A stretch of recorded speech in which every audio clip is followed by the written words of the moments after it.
안녕하세요 여러분, 즐거운 하루 보내고 계신가요?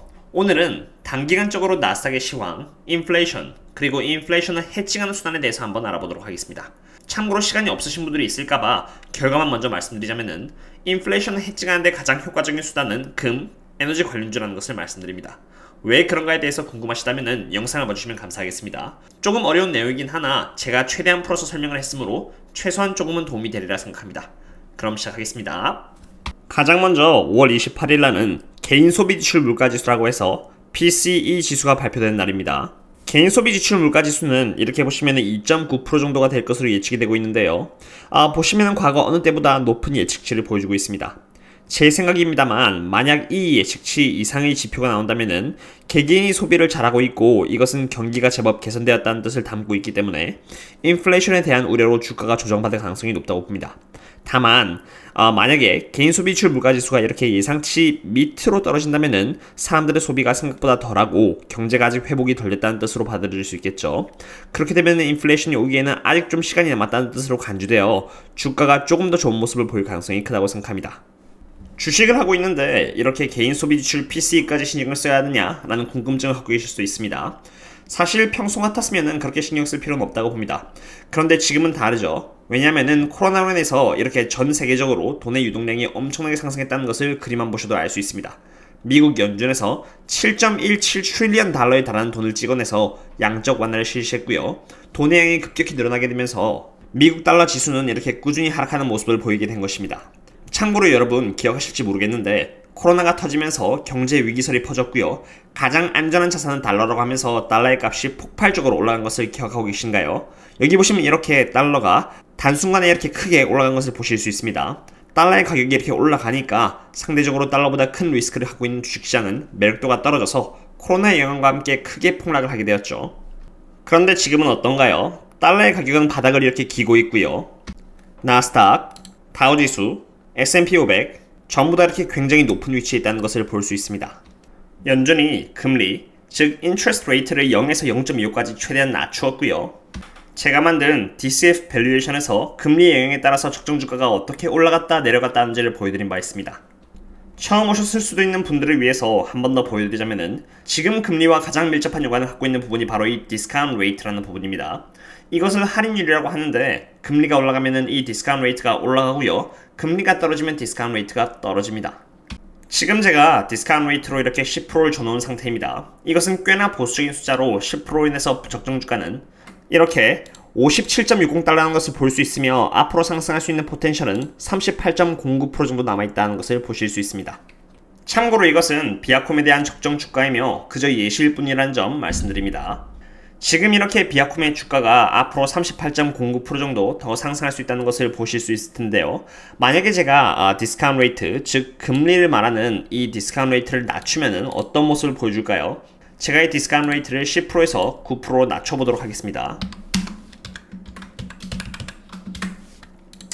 보셨나요? 단 1%가 떨어졌다는 것만으로도 이렇게 업사이드가 62.78% 올라간 것을 볼 수 있습니다. 그래서 이 1%라는 부분이 적정 주가에 있어서 엄청난 차이를 불러일으키는 것이죠. 쉽게 말해서 연준이 금리를 낮춰서 이렇게 디스카운트 레이트가 낮아졌고요. 전반적으로 모든 주식이 갖고 있는 이 적정 주가가 이렇게 큰 폭으로 상승이 된 것입니다. 그로 인해서 이제 주가가 많이 오른 것이죠. 그렇다면 이 반대로 연준이 금리를 올린다고 했을 때 이 디스카운트 레이트가 상승하면 어떻게 될까요? 다시 디스카운트 레이트를 9%에서 10% 돌려놓고요. 10% 돌려놓았을 때 그 비아컴의 적정 주가는 57.60달러로 앞으로 38.09% 정도 더 오를 수 있다는 것을 보실 수 있습니다. 이 상태에서 제가 이제 10%에서 11%로 한번 올려보도록 하겠습니다. 연준이 테이퍼링을 했다는 가정하에 말이죠. 이렇게 10%에서 11% 상승을 시켜놓으면은 적정 주가가 49.80이 되며 앞으로 올라갈 수 있는 그런 업사이드 포텐셜은 19.39로 많이 떨어졌다는 것을 보실 수 있습니다. 바로 이러한 이유에서 금리가 낮을 때는 적정 주가의 기준이 높아져서 나스닥, S&P 500 그리고 다우지수 전반적으로 굉장히 주가가 높게 올라간 것이죠. 특히나 나스닥 쪽에서 가장 크게 상승폭을 보여주었습니다. 왜 하필 나스닥에만 크게 상승을 한 것일까요? 이런 자료와 함께 제가 설명을 드리도록 하겠습니다. 사실 인플레이션은 그렇게 나쁘기만 한 것은 아닙니다. 인플레이션이란 달러의 가치가 떨어져 돈 이외의 자산 가치가 상대적으로 상승을 하게 되고요. 기업은 그것에 맞춰서 가격을 올릴 수 있게 되므로 매출액에 있어서 오히려 상승을 가져옵니다. 여기 Higher Revenue Growth라는 게 보이실 겁니다. 근데 문제는 바로 그 해당 기업이 흑자를 내지 않고 은행으로부터 막대한 양의 돈을 끌고 와서 사업을 하고 있을 경우라는 것입니다. 나스닥의 성장주가 대부분 흑자를 내고 있지 않으며 은행으로부터 돈을 빌려 사업을 확장시키고 있는 회사들입니다. 지금까지는 금리가 너무 쌌기 때문에 은행으로부터 마구마구 돈을 빌려서 사업을 해도 이자에 대한 부담이 별로 없었죠. 지금까지는입니다. 달러의 가치가 떨어지고 물가는 상승하게 되면서 인플레이션이 시작하려고 하면은 연준은 어떤 행동을 취할까요? 당연히 테이퍼링이라는 이름으로 금리를 올려서 전 세계에 퍼져있는 달러를 회수하고요. 인플레이션으로 인한 물가 상승의 밸런스를 주려고 할 것입니다. 금리가 오르면은 기업이 지금까지 부채를 지고 있던 이자가 오르게 되겠죠. 이것을 바로 지금 보고 계시는 Cost of the Debt가 상승하게 되는 것입니다. 부채에 대한 이자가 상승하면요, 당연히 흑자, 쉽게 말해 영업이익과 순이익을 내지 못하고 있는 기업들에게는 부도의 리스크가 높아지게 되는 것이고, 이것은 전부 아까 제가 엑셀에서 보여드린 디스카운트 레이트에 감안되어 상승하게 되고요, 적정 주가는 하락하게 되는 것입니다. 그렇다면은 모든 성장주 지금 당장 다 팔아야 되는 거 아니냐라고 물어보실 수 있는데 꼭 그런 것은 아닙니다. 지금 보고 계시는 인컴 스테이트먼트는 마이크로소프트의 것인데요.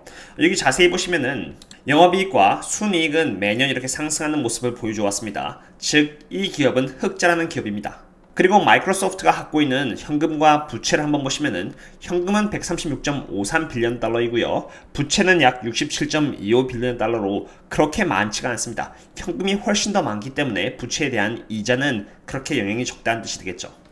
반대로 지금 영업이익과 순이익이 마이너스고 부채는 많으며 심지어 이렇게 고평가라면은 금리가 상승을 했을 때 부채에 대한 이자를 감당하지 못한 상황이 발생하게 되어 주가는 꽤나 오랜 기간 동안 힘든 시간을 겪게 될 것입니다. 참고로 이 인컴 스테이트먼트는 플러그 파워의 것입니다. 제가 예전에 플러그 파워에 대한 리스크 영상에서 말씀드렸듯이 회계적인 부분에서 문제가 있었고요. 원가 비용의 부분이 R&D 비용에 대신해서 들어갔기에 매출 총이익인 이 그로스 프로핏이 좋게 보이는 것처럼 둔갑되었다고 말씀드렸습니다. 그런데 이 부분이 다시 정정이 되면서 R&D 비용으로 들어갔던 비용이 다시 여기 Cost of the Revenue에 들어가게 되었고요. 이로 인해서 Gross Profit이 굉장히 날카롭게 떨어진 모습을 하게 되었습니다. 그렇다면 바로 이렇게 인플레이션이 만연한 상황에서 어떤 방법으로 대비를 해야 될까요? 지금 보고 계시는 이 테이블은 인플레이션이 왔을 때 금은 어떤 모습을 보여주는가를 보여주는 테이블입니다. 여기를 보시면은 Actual Inflation, Unexpected Inflation, 노미널 리턴의 골드와 부동산, 그리고 Real 리턴의 골드와 부동산이 있다는 것을 볼 수 있습니다.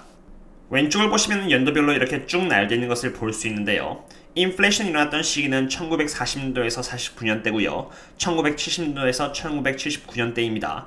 그리고 경제위기가 2008년도에 리만 브라더스 사건으로 터졌죠. 이때가 바로 2000년도에서 2009년도 때가 되겠습니다. 리만 브라더스 때를 제외하고요. 제가 왜 이러한 기간이 인플레이션이 일어났던 시기라고 말씀드리는 이유는 이런 기간 동안에 실제로 Actual Inflation과 Unexpected Inflation 모두 이렇게 다른 해들에 비해서 높았다는 것을 이렇게 보실 수 있습니다. 실제로 인플레이션이 가장 높았던 기간인 1970년도에서 79년도 때를 보시면은 Actual Inflation은 7.41%고요. Unexpected Inflation은 2.80%입니다. Actual Inflation은 실제로 인플레이션의 수치이고요. Unexpected Inflation은 예상했던 인플레이션 수치에서 실제 인플레이션이 그 이상이면은 플러스고요. 만약 실제 인플레이션이 예상했던 인플레이션에 비해서 떨어지면은 마이너스로 표기가 됩니다. 1970년도 그리고 1940년도 때 모두 이렇게 Unexpected Inflation이 플러스이기에 예상했던 것보다 인플레이션이 세게 들어왔다라고 보시면 되겠습니다. 그렇다면 이런 기간 동안에 금은 어떠한 퍼포먼스를 보여주었을까요? 네, 맞습니다. 1940년도 때는 너무 오래돼서 데이터가 not available 하지만 1970년도에서 1979년 때는 금은 평균적으로 노미널 리턴에서는 37.46% 그리고 리얼 리턴에서는 30.05%입니다. 참고로 이 노미널 리턴은 세금이나 기타 등등 비용을 차감하기 전이고요. 리얼 리턴은 세금처럼 뗄 거 다 떼고 남은 수익률이다 라고 이해하시면 됩니다. 그래프를 통해서 보시면 조금 더 이해가 쉬우시겠죠. 인플레이션이 가장 심했던 시기인 1970년대부터 1979년도를 보시면은 금의 가격이 얼마나 이렇게 높게 상승했는지를 보실 수 있습니다. 참고로 빨간색이 이 금을 나타냅니다. 금이야말로 인플레이션에 대한 해칭 수단이라는 것을 알 수 있는 대목이겠죠. 그리고 리만 브라더스 사건이 2008년도에 터졌는데 이렇게 경제적으로 불안감을 보여줬을 때 금은 구원투소로 활약을 했습니다. 그렇다면 실제로 인플레이션 기간 동안의 주가는 어떤 퍼포먼스를 보여주었을까요? 1940년, 1970년대, 그리고 2000년대를 보시면은 세금을 제외하기 전인 노미널 애뉴얼 리턴은 각각 9.64%, 7.52%, 그리고 1.16%라는 것을 볼 수 있습니다. 그러나 여기서 세금 및 기타 비용을 제외한 Real Annual Return을 보시면은 1940년대는 4.14%, 1970년대는 0.11%, 그리고 2000년대는 마이너스 1.37%로 다른 해에 비해서 확고히 그 수익이 많이 적어졌음을 볼 수가 있습니다. 인플레이션 기간을 시작해서 10년 존버를 때리면은 이 정도의 수익을 과거에는 얻었겠구나 라는 것을 알 수 있는 대목이 되겠습니다. 그리고 실제로 인플레이션 기간 동안에 소형주와 대형주, 그리고 가치주와 성장주의 주가 차이가 엄청났다는 것을 볼 수 있는데요. 인플레이션 기간인 1940년도에서 1949년도에 소형주와 대형주의 차이는 25.22%나 나왔었고요. 가치주와 성장주의 차이는 15.53%가 나왔습니다.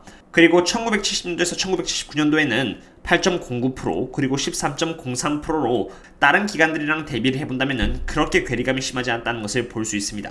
즉 쉽게 말해서 인플레이션 기간 동안에 소형주와 성장주는 특히나 심한 변동성을 보인다는 것이며, 특히나 펀다멘털이 좋지 않은 고평가된 소형주 및 성장주의 경우에는 조심을 해야 할 필요가 있다는 부분이 되겠습니다. 그렇다면 인플레이션에 대해서 해칭을 할 수 있는 부분은 금밖에 없을까요? 그래서 그 이외의 섹터들을 전부 다 이렇게 들고 와봤는데요.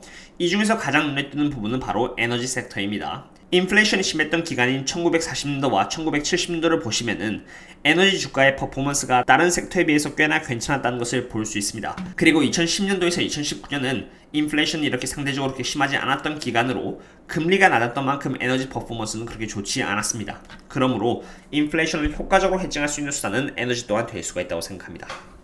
어떠셨나요, 여러분? 오늘은 인플레이션 그리고 인플레이션을 해칭할 수 있는 부분에 대해서 심도 있게 알아보았습니다.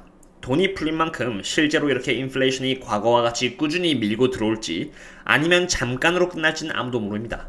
오로지 시간만이 가르쳐주겠죠. 다만 저는 개인적으로 인플레이션이 일시적이든 일시적이지 않든 간에 한 번은 시작해 줄 거라고 생각합니다. 시장을 함부로 예측을 하여 맞추는 것은 불가능하지만 스스로의 포트폴리오가 너무 성장주에 맞춰져 있다면 좋은 펀더멘탈 그리고 저평가인 가치주와 인플레이션 해칭일 수 있는 수단인 금 또는 에너지 관련주 또한 하나의 대안이 될 수 있지 않을까 생각합니다. 이것은 어디까지나 제가 연구를 하고 알아본 것에 대한 부분을 공유해드리는 것이지 특정한 주식을 사라고 말씀드리는 것은 아니라는 것을 말씀드립니다. 그리고 항상 주식은 자신의 그릇에 맞게 분할 매수를 하면서 조절을 해야 안전할 것이다라는 말씀과 함께 이번 영상을 마치도록 하겠습니다. 그럼 또 다음에 뵙겠습니다. See you later.